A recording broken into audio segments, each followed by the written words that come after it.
One day, Edward was in the shed where he lived with the other engines.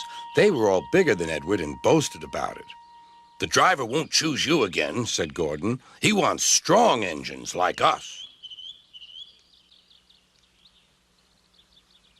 But the driver and fireman felt sorry for Edward. "Would you like to come out today?"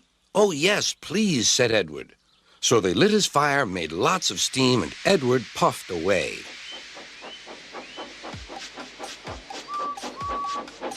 The other engines were very cross at being left behind.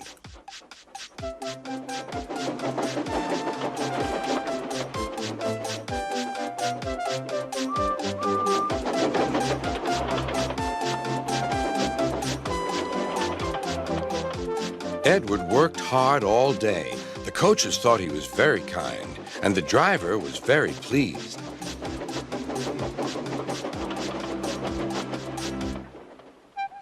"I'm going out again tomorrow," Edward told the other engines that night. "What do you think of that?" But he didn't hear what they thought, for he was so tired and happy that he fell asleep at once. Next morning, Edward woke up to find nothing had changed. Gordon was still boasting. "You watch me, little Edward, as I rush through with the express. That will be a splendid sight for you.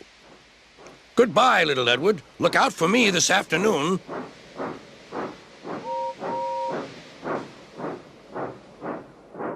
Edward went off to do some shunting. He liked shunting. It was fun playing with freight cars. He would come up quietly and give them a push. Then he would stop, and the silly freight cars would go bump into each other. "Oh!" they cried. "Whatever is happening?"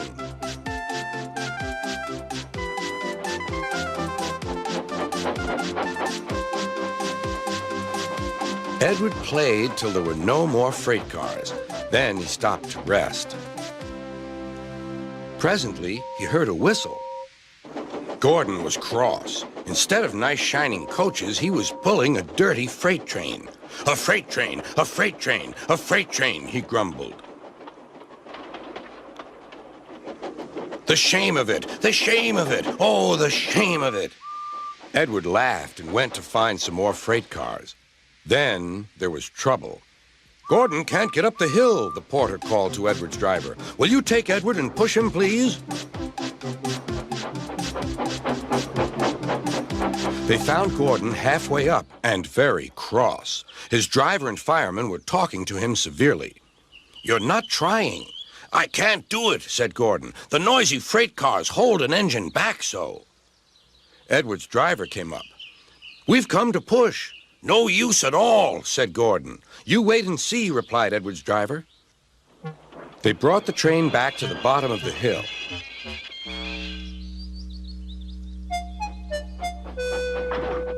"I'm ready," said Edward. "No good," grumbled Gordon. They pulled and pushed as hard as they could.